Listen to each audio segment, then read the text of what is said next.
Bem-vindo ao nosso Nocaute ENAMED 2025. Vamos estar falando hoje aqui da pediatria, tá? Me apresentar para vocês. Meu nome é José Maria Barros Barcelos Júnior, sou médico, pediatra, também sou ebiatra, né? Aquele médico especializado em adolescente. E estamos aqui hoje para falarmos um pouquinho aqui do ENAMED, da pediatria. E lembrando que quaisquer dúvidas, os senhores podem estar contactando os nossos canais aí de WhatsApp, que as dúvidas serão respondidas por lá. Tudo bem? Então, vamos dar aqui sequência, né, na nossa, na nossa apresentação de pediatria, né, né, começando falando, olha só, dá até uma redundância, né? Nós dividimos aqui alguns blocos, falando aqui um pouquinho da introdução da pediatria, né, como foram as questões cobradas de acordo com os temas, né, e a média de questões, distribuindo aqui por alguns aí concursos, né, para que os senhores aí tenham uma noção. Olha só, o que nós vamos falar nessa aula? Uma média de questões por prova, né, e nessa aula vamos estar falando um pouquinho de aleitamento materno, de marcos do desenvolvimento e também falando dos marcos da puberdade. Aí eu vou listar para os senhores a incidência das questões e dentro dessa incidência, dentro de cada CAPT, eu falo para os senhores o que tem sido mais cobrado. O que tem sido mais cobrado ao longo desses últimos anos aí nas provas, né? Para que nós possamos aí ter uma noção aí do quadro. Tudo bem? Então vamos lá. E nós vamos ver nessa aula, como já listei, dando sequência, o aleitamento materno e introdução alimentar, aí que eu dividi numa incidência alta, que vai de 1 a 3 questões, média de 1 a 2 e baixa de 0 a 1 questão. Então, introdução alimentar e aleitamento materno tem uma incidência alta nas provas do PSU, do SES Goiás, da Riggs, tem uma incidência média na Associação Médica do Paraná, no ENARE, no Sul São Paulo, no SUSH, tem uma baixa incidência no SUS-PE, SUS Bahia, Unifesp e Unicamp. Então, essa aí seria aí a distribuição, né, das questões. E o que cai na prova de aleitamento materno, né, nas questões relacionadas ao aleitamento materno? A pega correta, né, as características do leite no início, né, no final da mamada, as características de conservação, como você deve armazenar esse leite, por quanto tempo ele pode ficar congelado, por quanto tempo ele pode ficar resfriado na geladeira, o tempo de mamada dos bebês. Então, é basicamente esses conceitos, as contraindicações da amamentação por parte da mãe, as contraindicações da amamentação por parte do neném. Então, nós temos aí uma gama aí de questões, de possibilidades dessa questão do aleitamento materno. Tudo bem? Introdução alimentar. O que vai trabalhar essa questão da introdução alimentar? Basicamente, o período que ela deve se iniciar, que é por volta dos 6 meses, as características desses alimentos, como eles são apresentados. Então, quando se começa o almoço, quando se começa o jantar, a proporção, quais alimentos, o porquê de você não poder começar a introdução alimentar antes dos 6 meses. Aí, dando um spoilerzinho para vocês, a questão de sobrecarga hepática e o aumento do risco de alergia. Então, os senhores têm aí essas possibilidades e essas alternativas aí com relação à questão relacionada ao aleitamento materno e a questão relacionada à introdução alimentar. Tudo bem? Marcos do desenvolvimento. O que eles gostam de cobrar nos marcos do desenvolvimento? Plotar em gráfico.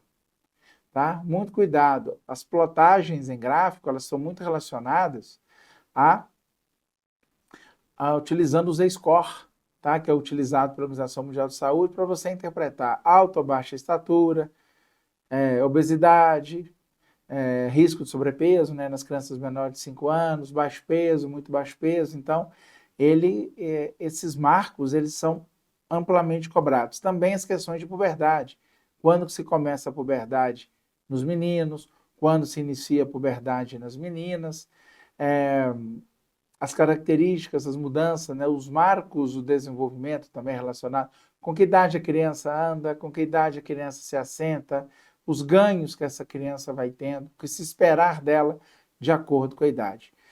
E vocês podem ver que grande parte dos concursos gostam dessas questões, né? Que há até 3 questões, né? Vamos lá. ANRIGS, Sul São Paulo, Unifesp e CSPE. Uma incidência média de até 2 questões. ENARE, PSU, SES Goiás, SEARCH. Então, é um tema que cai, tá? Baixa incidência, né? De 0 uma questão. MP, SUS Bahia e Unicamp. Então, os senhores podem ver aí que essa incidência, ela se distribui, né?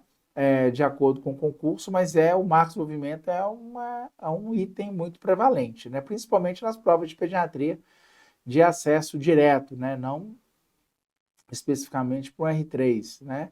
Mas de acesso direto despenca aí nos concursos, tá? Então aqui de aleitamento materno, né? Como eu falei para os senhores, aqui voltando aqui, só para os senhores aqui lembrarem, né? Daquela incidência, vamos fazer uma questãozinha?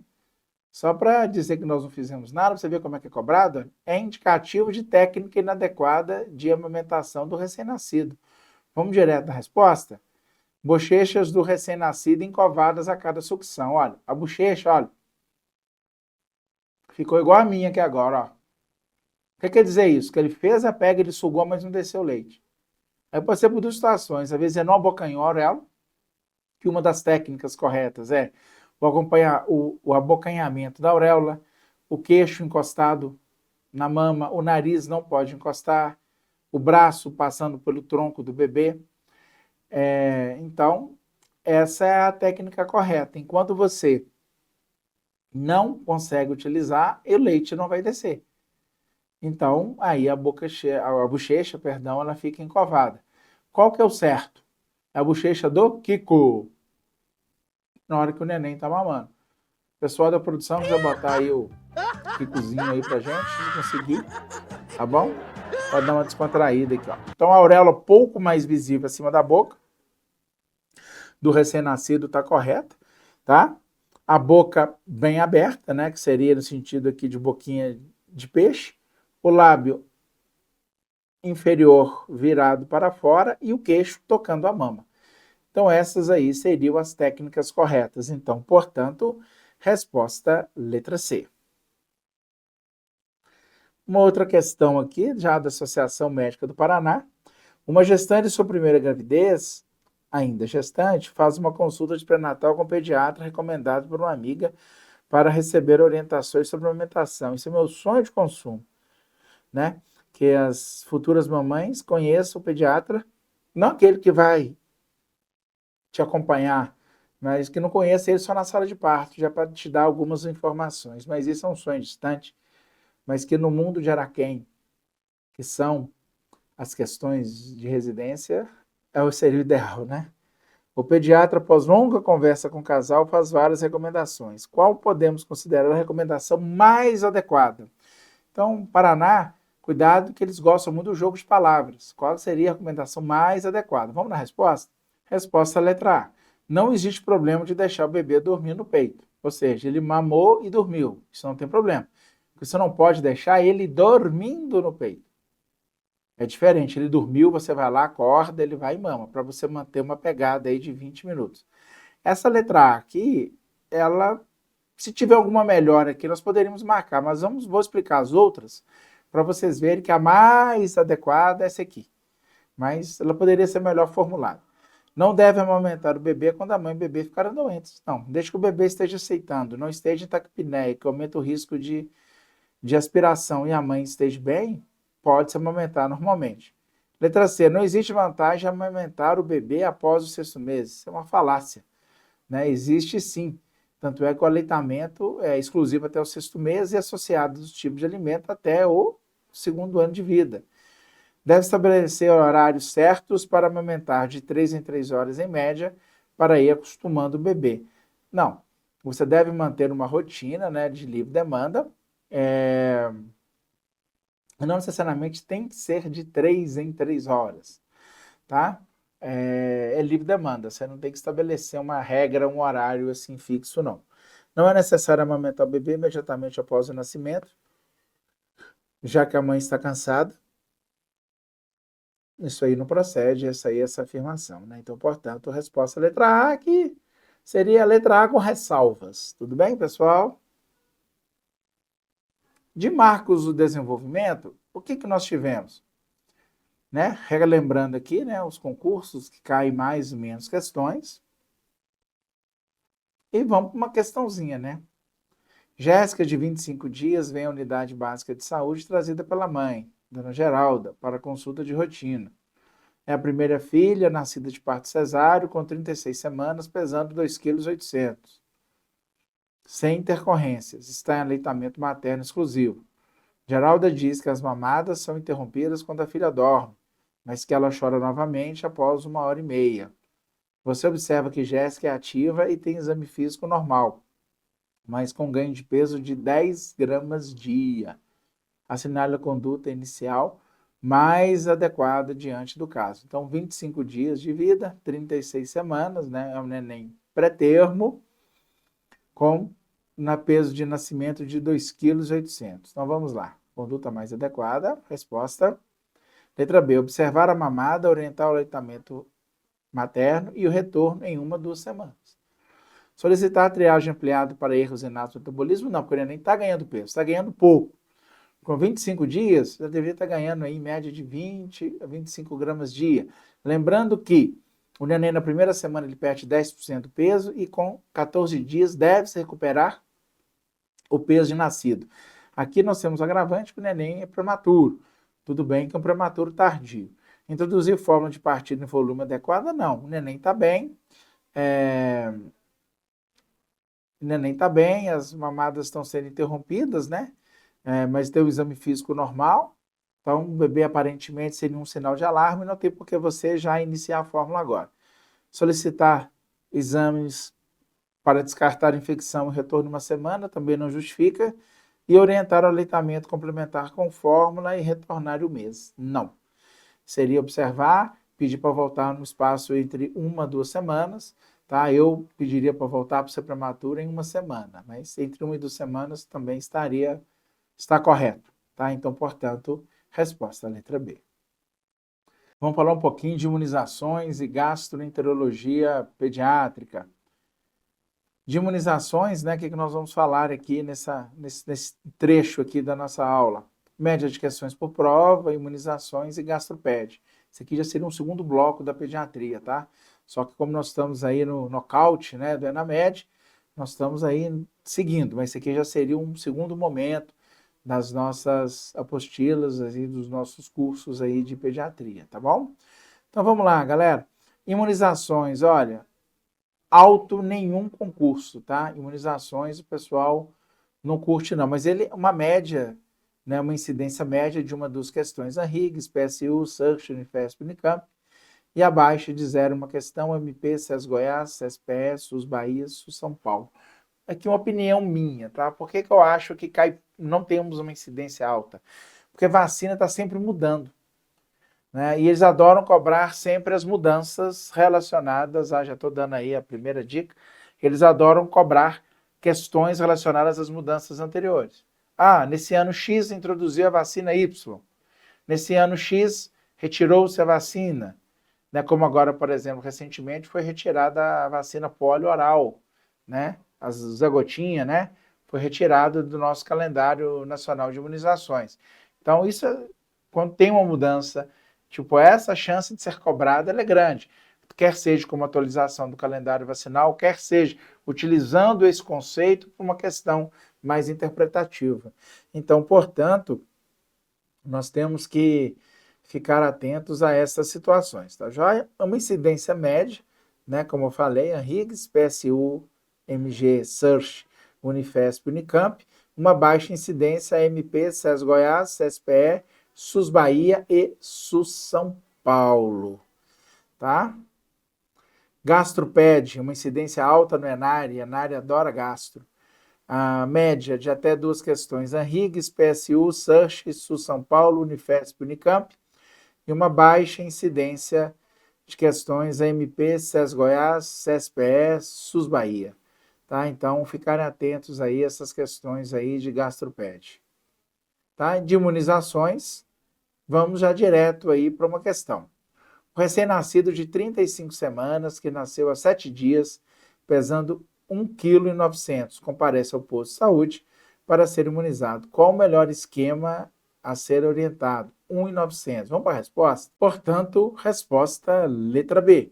Vacinarmos contra a hepatite B e orientar a vacina da BCG quando completar 2 quilos. Eles adoram cobrar isso.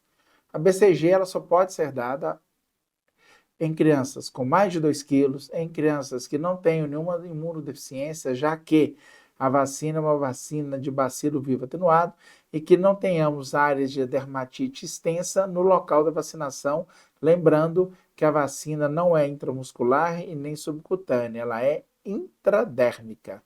Então, não podemos ter lesões extensas na área. Então, portanto, resposta letra B. A hepatite B, independentemente do peso e do estado de imunodeficiência, não tem nenhum problema, porque é uma vacina inativada. E a BCG, por ser uma vacina de bacilo vivo atenuado, nesses pacientes com propedêutica para SCID, não pode ser feito. Então, portanto, resposta letra B. Gastroped, né? Como eu falei para vocês, uma alta incidência no ENARE e a média incidência e baixa incidência aí nesses concursos anteriores. Quis dar uma destacadazinha aí para vocês, tá? Você viu que eu coloquei a questão do PSU e o PSU de Minas é incidência média, tá? Já teve anos que foi mais, mas agora ficou na incidência média. Vamos lá. Os hábitos alimentares da população mundial têm sido alterados ao longo dos últimos anos. E a cada ano cresce o número de adeptos às dietas vegetarianas e veganas, inclusive entre crianças e adolescentes. Ao atender uma adolescente, sexo feminino, 15 anos de idade, previamente rígida, ela diz que deseja conhecer mais sobre as dietas vegetarianas e até veganas existentes, pois quer mudar seus hábitos. Assinar a alternativa com as informações erradas em relação às dietas vegetarianas e veganas. Vamos lá na resposta? Então, portanto, a resposta é a letra A. Está errada por quê? Porque a carência nutricional de ferro é mais comum em crianças vegetarianas? Não, não é em crianças vegetarianas, né? Seria em crianças, no caso de veganas, né? Que não fariam aí nem o uso de ovo. Portanto, é recomendada a ingestão de ferro para esses pacientes seja 5,8 a 6 vezes maior que das crianças onívoras. Não. Você vai fazer ingesta, como ela faz uso de vegetais, priorizar os vegetais verde escuro, né, que tem uma quantidade grande de ferro, como ora pro nobis, brócolis, couve-flor, os sucos verdes, e fazer o monitoramento para ver se vai ter necessidade ou não de reposição de ferro. As crianças que não ingerem, né, e tem também a ingestão de frutas, né, que você consegue aí dar uma compensada nisso. Então, portanto, a resposta é a letra A. A letra B está certa. Os indivíduos lacto-ovo-vegetarianos, quando consomem leite e ovos regularmente, recebem quantidades adequadas de vitamina B12 e não necessitarão reposição contínua. Perfeito. A questão é a pessoa ser vegetariana, ovo-lacto-vegetariano e não fazer a ingesta correta desses alimentos. Deixar de comer outros alimentos pela questão e não fazer a ingesta adequada desses. Tá? Então a letra B está certa. Voltando aqui, letra C. O consumo de gorduras na alimentação saudável deve variar de 25% a 35% total das calorias da dieta e as crianças vegetarianas devem ser orientadas a consumir o mesmo que as onívoras e ovo-lacto-vegetarianas. Letra D. O consumo regular de alimentos ricos em fibras, como vegetais, frutas e grãos, está associado à redução do risco de obesidade, constipação, doenças cardiovasculares e câncer. Portanto, resposta letra A. Agora, nós estaríamos entrando agora no terceiro bloco da pediatria, que seria a parte de neonatologia e pneumologia pediátrica. E o último bloco, depois desse, nós vamos encerrar com as subespecialidades, tá? Então, vamos lá. Opa. O que nós vamos ver nesse bloco, né? Média de questões por prova, falar um pouquinho de pneumoped e de neo. Então, vamos lá. Pneumologia pediátrica é uma incidência alta de questões, no PSU, ENAR, SURSH e Unifesp. Uma incidência média, SES Goiás, CESPS, SUS São Paulo, MP, Unicamp, SUS Bahia, RIGS. E uma baixa incidência em nenhum concurso. Você vê que doenças respiratórias, pneumoped cai. Tiver que apostar num tema para estudar, tá afiado. E o que eles gostam de pneumo? Asma, bronquiolite, laringotraqueobronquite, croup, as pneumonias virais, as pneumonias bacterianas. Eles adoram esses tipos de questões, estão muito relacionadas a essas questões nas provas. Então, muito cuidado com isso, tá? A neonatologia, alto até 3 questões. Nós temos ENAR, PSU, CESPS, SUSH, Unifesp. Uma média de até 2 questões, SES Goiás, SUS Bahia, SUS São Paulo, Unicamp. E uma baixa incidência AMP, tá? Então, aqui na neonatologia, nós temos aí essa incidência, tudo bem? E lembrando também que neonatologia também tem uma alta incidência. Então, se é uma duplinha aí que você tem que dar atenção, é pneumoped. Não que a PED não mereça uma atenção geral, mas a pneumoped e a NEL, tá? São questões que cobram muito. Só a MP que cobra pouquinho neonatologia. Então, vamos lá. Pneumologia pediátrica, colocando uma questão, lá da Associação Médica do Paraná. Lactente de 9 meses, vem para consulta com história de febre há 3 dias, tosse seca, recusa alimentar e dificuldade respiratória, desde o dia anterior. Ao exame, prostrado, taquipneico, escuta crepitações respiratórias disseminadas por todos os campos pulmonares. Sibilos esparsos, raio-x de tórax com sinais de hiperinsuflação bilateral, retificação diafragmática e infiltrado de padrão intersticial. No manejo deste paciente, analise as assertivas abaixo e a relação entre elas. Vamos lá, assertiva 1. A terapia com catéter nasal de alto fluxo pode reduzir a necessidade de intubação em pacientes com iminente insuficiência respiratória. Por quê? Os ensaios clínicos não conseguiram demonstrar o benefício dos broncodilatadores nessa doença. A respeito dessas afirmativas, vamos analisar aqui, olha. As assertivas 1 e 2 são proposições verdadeiras e a segunda é uma justificativa da primeira. Gente, a MP tem que estar tranquilo e tem que ler muito, interpretar muito, tá? Essa questão aqui é metade interpretativa e metade conceito. Às vezes você sabe, mas erra porque não interpretou as alternativas. As assertivas 1 e 2 são proposições verdadeiras, mas a segunda não é uma justificativa da primeira. Letra C, assertiva 1 é uma proposição verdadeira, a segunda é uma proposição falsa. Letra D, assertiva 1 é uma proposição falsa e assertiva 2 é uma proposição verdadeira. Letra E, as assertivas 1 e 2 são proposições falsas. Ainda MP, ainda 5 letras, né? A, B, C, D e E. Portanto, resposta, gente, vamos na resposta aqui. Letra B. As assertivas 1 e 2 são proposições verdadeiras, mas a 2 não justifica a primeira. Porque os ensaios clínicos não conseguiram demonstrar um benefício do broncodilatadores nessa doença. A respeito, nos pacientes, que aqui é uma dificuldade respiratória, que seria o quê? Um quadro de bronquiolite. Realmente, os broncodilatadores não foi comprovado ainda o benefício, do uso deles, nas bronquiolites. Então, por isso, está incorreta essa afirmação em que diz que a 2 justifica a primeira. Não, são afirmativas verdadeiras, mas que não tem nenhuma correlação. Então, portanto, resposta letra B. Letra A estava lá te esperando. 1 e 2 verdadeira e a 2 justifica a primeira. São situações diferentes. Neonatologia, relembrando aí, a MP que cobra pouco, a grande maioria aí entre alto e média incidência, vamos ter aí no mínimo 2 questões de neonatologia nas provas, podendo chegar até 3. Dependendo da inspiração e do local, até um pouquinho mais, Então vamos lá. Questão do SURSH. Os recém-nascidos que ao nascimento não iniciam movimentos respiratórios regulares e ou aqueles cujo tono muscular está flácido, precisam ser conduzidos à mesa de reanimação. Nestes casos, quais os passos iniciais indicados em um correto procedimento de reanimação? Então vamos lá. Letra A. Posicionar a cabeça em extensão, aspirar a boca e nariz, intubar e ventilar. Esses passos devem ser executados em no máximo 60 segundos. Letra B.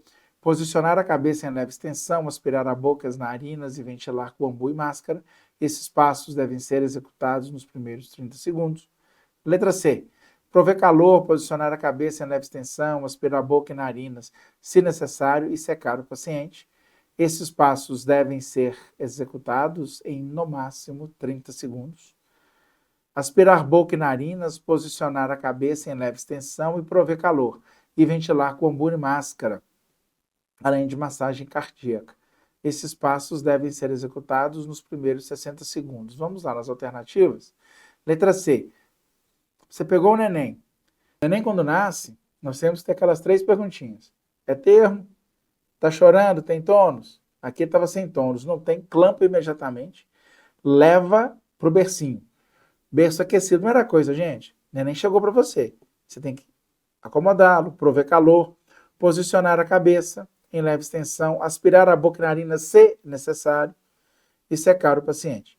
Esses passos devem ser executados em no máximo 30 segundos. A partir daí, você colocou no berço, proveu calor, posicionou a cabeça em extensão, secou o neném, já está estimulando. Você vai analisar. Você está respirando, você está com a frequência cardíaca adequada para você seguir os outros passos. Mas o passo inicial é esse. Tá? Nenhuma prova vai te perguntar qual tubo que você vai usar no menino de 3 quilos, qual tipo de lâmina que você vai usar no menino de 3 quilos. Não vai. Que marca do tubo que você deixa, não vai te perguntar isso. Tá? Isso é para a prova de acesso direto, para fazer R3, depois que você já passou na pediatria, que você já ficou lá os 3 anos na residência da pediatria, já avaliou ali a sala de parto, já fez tudo direitinho, tá bom? Então, portanto, letra C. Agora, nós estaríamos indo para o nosso 4º módulo das subespecialidades, tudo bem? E aí, essas outras especialidades, né, que tem menos incidência do que as anteriores, do que a pneumo, por exemplo, do que a anel, aí eu dividi infecto, cardio, onco, nefro, neuroped junto com psiquiatria, tá? Então, vamos lá. De infectologia, eu tenho uma alta incidência de questões em SES Goiás, Sul, São Paulo. Teve uma prova de SES Goiás, teve 6 questões de sarampo. Estava inspirado, né? Quem fez a questão deve ter pego um sarampinho aí. A média de questões, média incidência de 1 a 2 questões, PSU, SUS Bahia, Unicamp e Henriques. E a baixa incidência de 0 a 1 questão, ENARI, CSPE, SEARCH, MP e Unifesp. Cardiologia pediátrica, uma média de questões aí, de 1 a 2 questões aí na Unifesp, uma baixa incidência na Henriques, PSU, SES Goiás, CSPE, SEARCH, SUS Bahia, SUS São Paulo, AMP e Unicamp. Você vê que alta incidência de cardiologia nós não temos. Oncologia, eu tenho aí uma alta incidência em nenhuma das provas, uma média incidência em PSU, SEARCH, SUS Bahia, Unicamp, né? De onco eles gostam de cobrar muitas leucemias, tumor de Wilms, né? Que é o nefroblastoma. Uma baixa incidência em ENARI, SES Goiás, CSPE, SUS São Paulo, SUS-PE, perdão, SUS São Paulo, AMP, Unifesp e Henriques. Tá? Seria a subespecialidade de oncologia. Nefroped, eu tenho uma alta incidência no ENARI, uma média incidência de 1 a 2 questões no PSU de Minas, no CSPE, na MP, uma baixa incidência de questões no SES Goiás, SEARCH, SUS Bahia, SUS São Paulo, Unifesp, Unicamp e Henriques. Tá, pessoal? Não coloquei questões dessas, não ia alongar muito. Botei algumas questões nos módulos anteriores, que são os módulos mais incidentes, só para vocês terem aí noções, tá? De nefrologia pediátrica, o que costuma cair? Mais síndrome nefrótica, glomerulonefrite, tá? As infecções aí do trato infecção do trato urinário, os exames que vocês devem estar utilizando para estar evidenciando, dando o melhor diagnóstico, tudo bem? Então, seriam os quesitos mais cobrados nas provas, felizmente, viu, gente? Porque nefrologia, quem vai estudar para a clínica aí, as glomerulonefrites, as IgAs, os marcadores, os complementos, né? Aqui, você estudando síndrome nefrítica, glomerulonefrite, síndrome nefrótica, você consegue responder a maioria das provas, né? Tendo em vista que a maioria dos concursos a nível nacional, é uma incidência baixa. Agora, quem for estudar para a ENARE tem que ser um nefropede já, né, para poder acertar as questões. Caem 3 questões de nefrologia, então por isso que é muito importante, tá? Voltando aqui nos anteriores, de um que eu falei, de cardiologia, que eu não mencionei para os senhores, o que eles gostam de cobrar mais? As questões das cardiopatias cianogênicas e acianogênicas, teste do pezinho, né? Das cardiopatias cianogênicas, a tetralogia de Fallot, eles gostam muito de cobrar principalmente as 4 alterações, né? Transposição dos grandes vasos, hipertrofia de VD, comunicação interventricular e estenose pulmonar, né, de artéria pulmonar. Então, são as 4 grandes alterações da tetralogia de Fallot, o raio-x, né? Raio-x de tórax, que em forma de tamanco holandês. Então, eles gostam muito de estar cobrando essas questões, tudo bem? De infectologia, seriam as doenças exantemáticas, tá? Dengue, zika, chikungunya, principalmente quando o país aí sofre essas epidemias, né? Esses quadros assim de aumento, né? Principalmente nos estados, né? Se no seu estado teve um surto aí de dengue, por exemplo, pode saber que eles vão cobrar, que é uma coisa mais regionalizada, né? Mas em Minas Gerais, em 2023, nós tivemos um surto aqui de dengue aqui violento. Então, nós tivemos que estar trabalhando muito em cima disso, tá? Então, uma incidência alta, principalmente aí nesses concursos, tá? E principalmente essas doenças que são mais cobradas, as doenças exantemáticas, né? Que eles adoram estar cobrando, tá bom? Então, nefrologia eu já tinha falado, e agora falar um pouquinho da neurologia / psiquiatria. É uma incidência muito alta também dessas patologias, principalmente nas provas do ENARE, SUS Bahia e MP. Uma média incidência em RIGS, PSU, SES Goiás, CESPS São Paulo, e uma baixa incidência em SEARCH, Unifesp, Unicamp. Lembrando que o que eles gostam de cobrar de neurologia, principalmente aqui na MP, meningite. Tá? Meningite tem que saber de cor, interpretar o líquor, né? Para saber se é viral, se é bacteriana, se é para o TBC, o quadro clínico dessas meningites, tratamento. Meningite é muito bem cobrado. As crises convulsivas, principalmente as crises convulsivas febris, o que caracteriza a crise convulsiva febril, incidência, tá? Esses aí são os tópicos principais de neurologia. Da psiquiatria, eu coloquei aqui, que também está um pouquinho atrelado, as questões relacionadas ao autismo. O autismo tem aumentado assim, números assustadores. Na estatística americana, 1 em cada 31 crianças estão sendo diagnosticadas com autismo. Então, nós temos aí um grande número, então, as principais características do autismo, as outras patologias associadas, o TDAH, transtorno de déficit de atenção e hiperatividade, então, outras situações aí que podem estar aí associadas aí a essa questão aí da neurologia, né, e também relacionada aí à psiquiatria, tudo bem? Então, pessoal, falar da infectologia. Mas eu pensei bem, acho que vocês vão ficar tristes, né, se não colocasse pelo menos uma questãozinha de cada um, né? Então, vamos lá, para nós aí terminarmos aí a nossa apresentação, e vocês já estão aí já cansados aí com tempo aí dedicado, nós procuramos aí falar em 40, 50 minutos, eu tinha falado ali anteriormente que não ia colocar nada, mas deixei uma surpresinha para vocês. Questõezinhas rápidas, uma de cada tópico, tá? Só para vocês terem uma noção. Lembrando aqui a incidência. SES Goiás, qual a doença causada pelo parvovírus B19, que acomete crianças de 5 a 15 anos, normalmente sem pródromos e com eritema e bochecha, exantema rendilhado nas áreas expostas ao sol, evoluindo para exantema macropopular. Então, parvovírus B19 é o famoso eritema infeccioso. Então, portanto, resposta letra B. Letra D de dado, perdão. De cardio, como eu falei para vocês, aí então, vocês relembrarem a incidência maior aí dessas questões.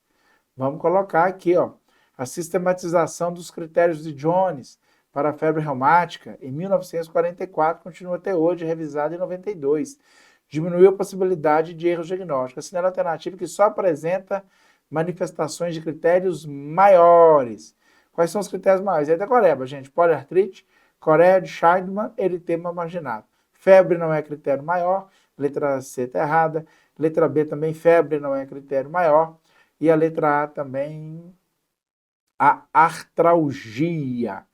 Ah, cuidado, gente. Olha que maldade. Artralgia. Letra A para você errar. Artralgia, dor articular ali, é uma poliartrite, tá? Que a febre reumática é uma doença que morde o coração e lambe as articulações. Por isso que é uma poliartrite, né? Ela agride mais o coração por causa do tropismo aí da bactéria pelo músculo cardíaco. Então vamos lá, outra questãozinha aí da tetralogia de Fallot, como eu falei para vocês, é uma cardiopatia cianótica mais comum na infância. A forma clássica dela consiste em defeito no septo ventricular, estenose pulmonar, deslocamento da aorta para a direita e hipertrofia de ventrículo direito. Essas são as 4 alterações da tetralogia de Fallot, tá? De oncologia, lembrando aqui a média das questões, tá? Menino de 3 anos, previamente rígido da entrada na unidade de pronto atendimento com história de massa abdominal palpada pela mãe durante o banho. Isso é clássico. Ao exame apresenta bom estado geral, pressão arterial no percentil 95. Para a idade, volumosa massa de limites imprecisos palpada em flanco esquerdo. A hipótese mais diagnóstica é tumor de Wilms ou nefroblastoma. Portanto, resposta letra D. Não esquecer também das leucemias, que é muito cobrado também nos concursos. De nefro, o que está caindo de nefro? Lembrando aqui, quem for fazer ANARE, caprichar aí no estudo da nefrologia. Vamos lá, questãozinha de SES Goiás. Qual o exame padrão ouro a ser realizado para a pesquisa do refluxo vésico-ureteral em pediatria, desde que a criança não esteja em fase aguda da infecção urinária? Uretrocistografia miccional. Por quê? Porque não está em fase aguda? Porque você vai introduzir, né, um catéter no canal uretral e se tiver infecção, você pode aí complicar o quadro. Então, não, na ausência de infecção, até para mascarar ou para atrapalhar o diagnóstico, você pode fazer a uretrocistografia miccional desde que esteja fora do período de infecção, para não atrapalhar o resultado do exame e não colocar o paciente em risco. Portanto, resposta letra A. Vamos também fazer uma questão da neurologia e da psiquiatria, tá? Lembrando aí a incidência alta de neuro, ENARE. O pessoal da ENARE tem que saber nefro e neuro. A MP também gosta, viu? Toma cuidado. SUS Bahia também. Os companheiros lá do Nordeste. Vamos lá, média incidência, né? RIGS, PSU, SES Goiás, CESPS, São Paulo. E uma baixa incidência, SURF, Unifesp e Unicamp. Questãozinha. A MP pré-escolar de 3 anos tem trazido com queixas há 2 semanas de febre, cefaleia, apatia, irritabilidade, anorexia, vômitos e mudança de humor. Nos últimos 5 dias com estrabismo e pitose palpebral. Há 2 dias com obstótomo e diminuição da consciência. Ao exame físico, emagrecido, comatoso, rigidez de nuca, colhido líquido que mostrou 250 células, predomínio de monomorfo nucleares, glicose de 25 e proteína de 3.200 mg decilitro. O diagnóstico mais provável é meningite tuberculose. O que chama atenção? A glicose mais baixa e também uma proteína, uma glicoproteína, uma proteinorrafia, né, no líquor, né, o aumento da proteína no líquor. Tá? Então, portanto, resposta é a letra B. Vocês viram que questão de meningite é saber o agente, aqui nessa questão te cobrou o agente etiológico e a interpretação do líquor. Então, foram 2 conceitos numa questão só. Então, tomar cuidado com isso, tudo bem? Gostaria de agradecê-los, muito obrigado por estarem aqui conosco aqui nesse nosso projeto aí do Nocaute Enamed e aguardo vocês aí nos nossos canais de WhatsApp. Qualquer dúvida aí estamos à disposição. Muito obrigado e um bom resto de dia aí a todos. Fiquem com Deus. Obrigado aí, produção.